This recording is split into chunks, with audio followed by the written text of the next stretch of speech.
Hi everybody and welcome back to my channel. So I'm super excited today because I'm finally being able to wear a turtleneck jumper. Today I'm going to be doing the autumn reading tag. This tag was created by the wonderful Amy Jane Smith. I shall leave a link to her original video below. Definitely go and check it out. And I was tagged by Mercedes over at Mercy's Bookish Musing. Also leave a link to her video below. And I'm really excited. It makes me feel so excited that it's finally autumn. I've got quite a few questions below to get through and lots of books to tell you about. So let's just get stuck into it. The first question is, are there any books that you plan on reading over the autumn season? Yes, of course, lots. I'm going to start with the ones that I'm reading right now and then we'll move into the ones that I'm hoping to read through autumn. The first one that I want to show you is a collection of short stories that I picked up while I was in Bath on a holiday, and that is Death and the Flower, 6 stories by Koji Suzuki. I absolutely love this cover, by the way. It's sort of messy and beautiful all at the same time. I love the fact that Toppins puts these plastic covers on all their hardbacks just to protect them. I think that's really cool. These stories are quite personal to Suzuki. They do have sort of creepy elements to them. For example, the one I'm reading at the moment is about a man who had a terrible car crash a few years ago and his wife and child were thrown from the car and then run over, and it's very graphic. And then he's on a holiday with his daughter and their suitcase runs away. It sort of grows legs and it's really disturbing how it's described, and he finds this island and there's so much involved in just the one story. There is only 6 stories in this, like it says, so they are all quite long. They're 40 and 50 pages each, but I'm absolutely loving it so far, so I'll let you know when I finish this one. And the second one that I'm reading at the moment is Dear Mr. M by Herman Koch. I'm so excited to have this. Jean sent this to me from Pam Macmillan, so thank you so much, Jean. I absolutely love The Dinner. I know that it's quite controversial and it's got some pretty bad reviews, to be honest, but I absolutely loved it, and I have seen this in the shops, and I love the fact that it's wrapped up like a letter, so actually when you open it, it is blue, it's sort of glued here, so you can't open it in the shops. I'm just gonna read you the blurb because it totally drew me in, and I've read a few pages so far. I've read the first couple of chapters and I'm hooked. It's going to be perfect for the autumn season, reading on nice cosy dark nights. So Mr. M is being watched. As a famous writer, he is no stranger to the limelight, although interest in his work has been dwindling of late. His print runs are smaller than they used to be, as are the crowds at his bookshop signings. Our narrator clearly takes a keen interest in Mr. M's work, and indeed in every aspect of his life. But what exactly are his intentions, and to what does Mr. M owe the honour of his undivided attention? Our narrator seems to be no stranger to murder, while his own story appears to bear more than a passing resemblance to the plot of Mr. M's most famous novel. A teacher has an affair with a student, only to be brutally murdered by the girl and her teenage boyfriend. The body is never found. I mean, yes please, I would like to read that now. The rest of these books are sort of like a September-October spooky TBR, but I'm hopefully going to do a video on recommending some really good horror films and some really good horror books that I've read and loved, so look out for that coming soon. The first one is one that I saw on Jen's channel, and I think she also mentioned it in her autumn tag and she absolutely loved it, and that's Bird Box by Josh Malenham. I don't know why I haven't got to this yet because it's my sort of thing. It's super creepy. It's about something outside and everybody has to stay inside, and when they see the thing outside they have to cause harm to themselves and other people, and it's quite a big book. It's about 500 pages I think. Yeah, about 450, and I'm really excited, and apparently this genuinely is quite terrifying and I love really scary books, so I'm really looking forward to reading this one. Next is actually a YA book that I saw that I picked up that really interests me. I'm really interested in sort of true life missing documentaries when they talk about children that were abducted and things. They really intrigue me to see sort of what happens and why people do it. I mean, it's very disturbing and it's certainly something that I wouldn't romanticise, but it's really interesting to me, and this is a story about that. It's called The Leaving. I really like the cover. I picked it up in foils in the YA section, and it just says 6 were taken, 5 came back. 6 5-year-olds go missing without a trace. 11 years later, 5 come back with no memory of where they've been or who took them or why. And that's all you get. Sounds really, really good. Ooh, I love creepy stuff so much. Next is something not necessarily scary, but it is genuinely a disturbing book, and that's The Dumb House by Burnside. This was given to me by one of my friends. He recommended it to me and said I'd really enjoy it, and I've heard really good things about it all over BookTube. I'm really excited to read it. It's about the Dumb House, which is an experiment where newborn babies are raised in silence, and the protagonist of this, if you can call him a protagonist, decides to do that with his own children. It just sounds really good and really disturbing. Hoping to get to this really soon. And finally, it's something I think I saw on Jean's channel quite a while ago, and that's Black Calm Point by Claire Mcfall. Again, I think this is YA, but I'm not 100% sure. This is about teenagers that go on a camping holiday and they disturb a pagan burial site, which sounds great. Sounds a little bit Blair Witch. I can imagine this to be such a good spooky read. I'm really looking forward to reading this. Yeah, I'll let you know how I get on with all these books. Hopefully I will read them in the end of September and October. The second question is, September brings back to school memories. What did you most enjoy studying and what were your favourite and least favourite subjects at school?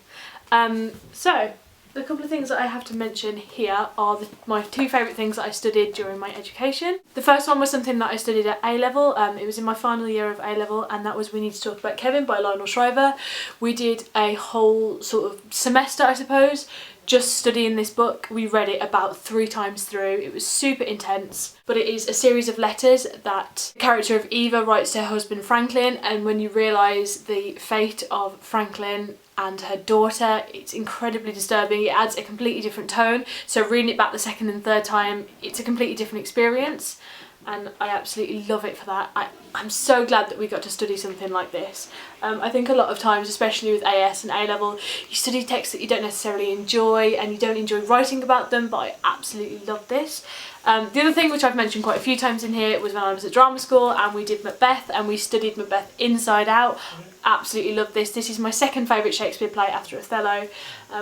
I loved it. I loved playing a witch. It was like my favourite role that I've ever done, and it's such a good play. I really think if you do want to read a Shakespeare play, especially at this time of year, I mean Macbeth is super creepy, it's full of supernatural elements, loads of witches and ghosts and great things like that. I'd really recommend you starting with Macbeth. It's quite an easy one to read, and you probably already know the story, or you can look up a general synopsis online and get the story from there, but it's so good. Funnily enough, I didn't particularly enjoy studying English at school. I had a really bad English teacher from year 7 to 11, so age 11 to 16. And obviously, as probably most of you can guess, my favourite was to study drama. My drama teacher was amazing. We're still friends today, like 6 years on from when I left there. I absolutely love her to pieces, and she got me where I am today in terms of my acting abilities. I absolutely hated maths. I was good at maths and I could get my head around it, I just hated studying it. Question 3 is, October means Halloween. Do you enjoy scary books and films? If so, what are some of your favourites? Yes, I enjoy both of those. I don't know if anybody remembers reading these when you were a bit younger, but I used to be obsessed with the Goosebumps and the Point horror books. This book, right, it's called The Mall by Richie Tankersley Cusick. Okay, it's about like an underground lair that's inside a mall, and all the mirrors where you get changed are all two-way, and it really fucked with me. And if you've never read any, I really would give them a go. You can find them in charity shops for like 10p now, and I just think they're so great, and most of them are actually not that badly written. Some of them not great. My favourite film of all time, and I've watched this so many times and I can quote it word from word, is Scream. It's such a good film because it is so clever. It is a comedy, it is genuinely scary, it's a horror film, it takes a piss out of itself all the way through. There are so many bits that are so clever. I know all like the trivia and the fun facts about it. If you've never seen Scream, and I know a lot of people don't like horror films, but if you've never seen Scream, I'd really give it a go. It's a piece of cinematic history. Question 4 is, with November, it's time for bonfire night and firework displays. What's the most exciting book that you've read that really kept you gripped? I've done this from a book that I've read quite recently, and I don't think I reviewed it on my channel, but it's After Me Comes the Flood by Sarah Perry, who just wrote The Essex Serpent. I found this in a charity shop and I absolutely love this cover. I think it's a lot nicer than the one that's just been reprinted.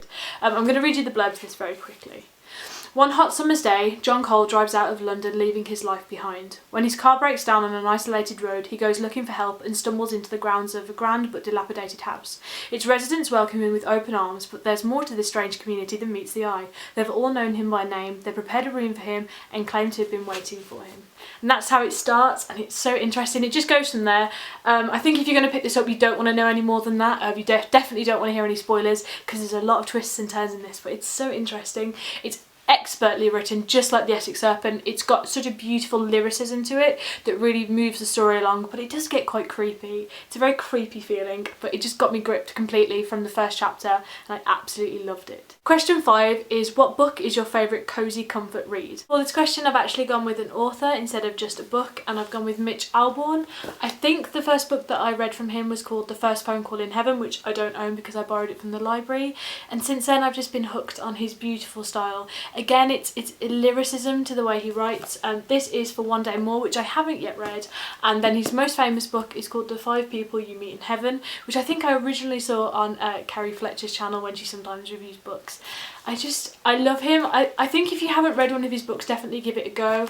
They're easy reads, but they're very heartfelt, and they're a little bit more complex than perhaps you would necessarily expect. I love the like small town America feel that they give you as well.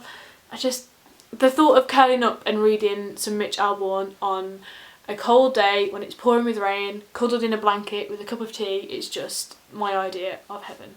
The 6th question is, curled up with a good book, what is your hot drink of choice? Usually I would probably say tea with lots and lots of milk, so it's basically the colour of my skin, and then loads of sweetener. I don't have sugar. I don't like the taste of sugar in tea, but I really like the taste of sweetener in tea. But if I'm being a bit more fancy or fancy something a bit different, I would have a chocolate orange hot chocolate or a white hot chocolate with squirty cream and marshmallows on top, but that is only if I'm feeling quite fancy. And the last question, question 7, is any plans you're looking forward to over the next few months? Yes, actually, loads. So the Thursday of the week that I upload this, the 29th of September, it's actually my 21st birthday. I'm going to go out for a meal to a really nice restaurant around here with my family, and then on the 30th, the day after, my boyfriend is taking me somewhere, and I haven't got a clue where it is or what we're doing, but I think we might be staying overnight. I'm just so excited about it. And also where I work, we've got lots of Halloween evenings where I get to dress up and do loads of different costumes, and then we have our Christmas evenings, and I'm going to be staying at home for Christmas, and it's just going to be so lovely. I just love this time of year, and it's just going to be a really nice end to the year, I would say. So thank you all so much for watching. I shall tag some wonderful people in the description box down below, so do go and have a look, but if you want to do this tag, then feel free. I shall see you all in my next video, and I hope you'll have a really lovely week. Bye!